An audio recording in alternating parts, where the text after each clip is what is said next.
কংগ্রেস নিয়ে কিছু বলার নেই, ওরা যাকে ইচ্ছা প্রার্থী করুক, বলুন। হয়ে যাবে, ছেড়ে দিন, বর্ধমান নিয়ে ভাবুন। হ্যাঁ, ডায়মন্ড কি ভাবছে, কোনো কিছু জানে না।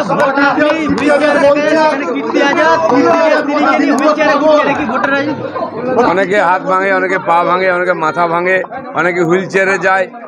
এই দিন এইসব সেন্টিমেন্টাল ভোট দেওয়ার দিন শেষ। দেশ উন্নয়নের জন্য ভোট দেবে, মোদির জন্য ভোট দেবে। গ্রামগঞ্জের সব মানুষ এই নাটকের ভোট আর দেবে না। কোনো সিম্পেথি নাই, কিছু নয়, কেবল উন্নয়ন, কেবল মোদি।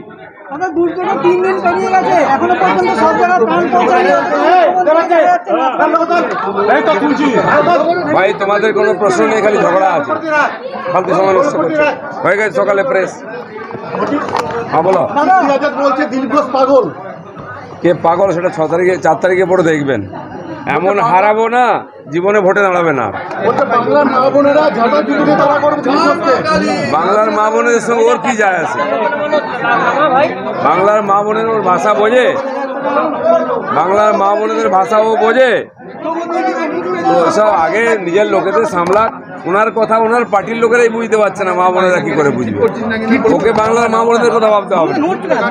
যাক বিহারে, এখান থেকে এসছি, আর 4 তারিখের পরে প্যাক করে দেবো ভালো করে। আমি তো ভাই কিছু বলিনি, আমি তো বর্ধমানের লোকের কাছে এসছি, তাদের সঙ্গে থাকবো বলে, লড়াই করবো বলে, মোদিজির কাজ করবো বলে। ওনার টেনশন নেওয়ার কি কারণ আছে? কেন এসছেন এখানে ফালতু ফালতু? সব গল্প ছাড়ো। বলেছেন যে বিজেপি যারা যাবে, যে বাড়ি বাড়ি প্রচারের জন্য তাদের বাড়ি ঢুকতে দেবেন না। ওইসব ফালতু ডায়লগ দিয়ে সময় কাটাচ্ছেন, উনি যান, লোকের কথা শুনুন। আমি কীর্তি আজাদকে প্রশ্ন করতে চাই, বর্ধমান ইউনিভার্সিটিতে 100 কোটি টাকার আর কেলেঙ্কারি হয়েছে, ওনার পার্টির নেতারা যুক্ত। উনি জানেন কি? এখানে গরিব লোকের রেশন চুরি হয়েছে, খাদ্যমন্ত্রী জেলে আছে, উনি জানেন কি? এখানে শিক্ষা বিভাগে 600 কোটি টাকার চাকরি চুরি হয়েছে, পার্থবাবু জেলে আছে, উনি জানেন কি? সন্দেশখালিতে সাধারণ গরিব মহিলাদেরকে রাত্রেবেলা পার্টি অফিসে নিয়ে ভোগ করা হতো, তার পার্টির লোকেরা করতো, এটা উনি জানেন কি? সন্দেশখালি কোথায় জানেন? আগে এর উত্তর দিন, তারপরে বড় বড় কথা বলবেন।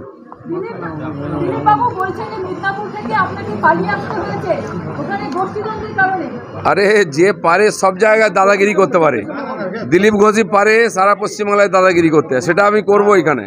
ওরা ঠিক করুক কি করবে, কে পালিয়েছে কে গেছে। উনি কেন পালিয়ে এসছেন? কীর্তি আজাদ কোথা কোথা থেকে পালিয়ে এসে, যতদিন পদ্ম ফুল ছিল জিতেছে, তারপরে গোহারা হচ্ছে। চলুন।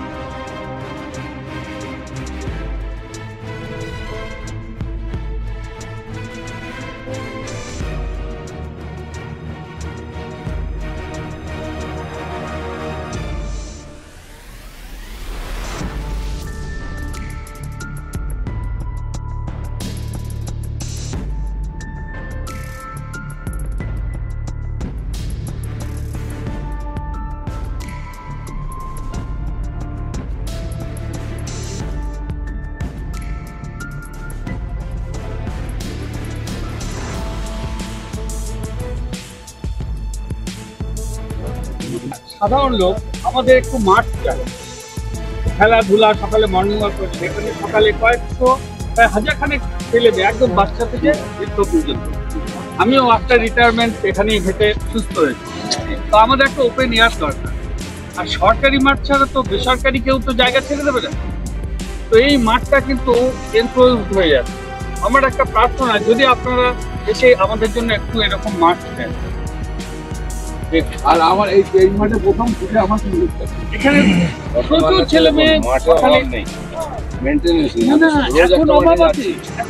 এখন যেখানে যতগুলো মাঠ আছে অধিকাংশ বিল্ডিং হয়ে গেছে, প্রাইভেট মাঠ তো নেই, সরকারি মাঠগুলো সব বিল্ডিং হচ্ছে। বিল্ডিংটা অপরিকল্পিত বিল্ডিং। আমার কথা হচ্ছে ট্রেনিং সেন্টার, বিজনেস সেন্টার, সেটাই হোক, একটা এমন ভাবে হোক যে অনেকগুলো টায়ার হোক, 10 তলা 12 তলা বিল্ডিং হোক, তার মধ্যে দিয়ে এডুকেশন বা যা যা হবে সেটা হোক। কিন্তু সব জায়গায় বিল্ডিং করার পরে সে বিল্ডিং কাজেও লাগে না, তো আছেই। এবং মাঠগুলো ঠিক সে বিল্ডিং কাজেও লাগে না, সে পড়ে থাকে। দরজা খোলার লোক নেই, জানলা খোলা নেই, খুলে চলে গেল, সে ইউজ হলো না প্যান্ডেল। আবার ওই জায়গায় হচ্ছে। আবার বিল্ডিং এ কাত হয়ে পড়ে হয়ে যাচ্ছে। দেখা যাক, আপনার বক্তব্যটা আমারও বক্তব্য। আমি নিজে হাঁটাহাঁটি করি, আমি রোজ নতুন মাঠে আমি যাচ্ছি, দেখি যে এখানে এত এখানে যাই, ছেলে মেয়ে সেখানে আসতো। যাই। আগে আমি কোনোদিন আসিনি, মাঠের ওপর দিয়ে চলে যেতাম, তো বাচ্চারা খেলতো। হুম। এখন দেখছি যে সেই মাঠটা এনক্লোজড হয়ে গিয়ে বিল্ডিং হচ্ছে, গভর্নমেন্ট বিল্ডিং হচ্ছে, এখানে মাটি বলার ফেলা কিছু নেই। হচ্ছে কেন? কিন্তু সাধারণের জন্য একটু থাকা দরকার। এই মাঠটাও পুরো ছোট মাঠ নয়, পুরোটা যদি ডেভেলপ হয়, অনেক লোক খেলা আলাদা আলাদা হতে পারে, আপনার যেটুকু আছে, হতে পারে। এইটুকু যদি থাকে, সঞ্চিত থাকবে না। আর আমাদের এখানে হাঁটার মতো মাঠ আর এখানে নেই। দেখা যাক, মেনটেন করাটা তো মানে আমাদের হাতে সেটার কবজা না হয়। সময় অনেক কিছু হচ্ছে। দেখুন, আপনারা তো বিভিন্ন ফোরামে বিভিন্ন দাবি দাবা পেশ করছেন আমাদের জনগণের।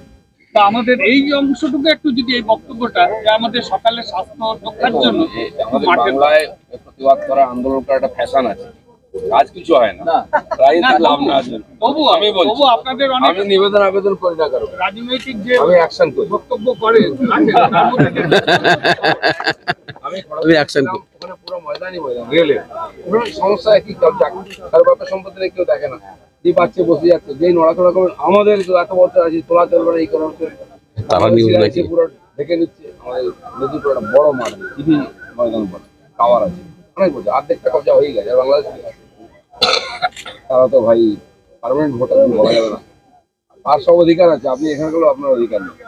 তো সেগুলো উত্তরপ্রদেশে দেখেছি, ট্রিটমেন্ট কিরকম হচ্ছে, আসামেও দেখেছি,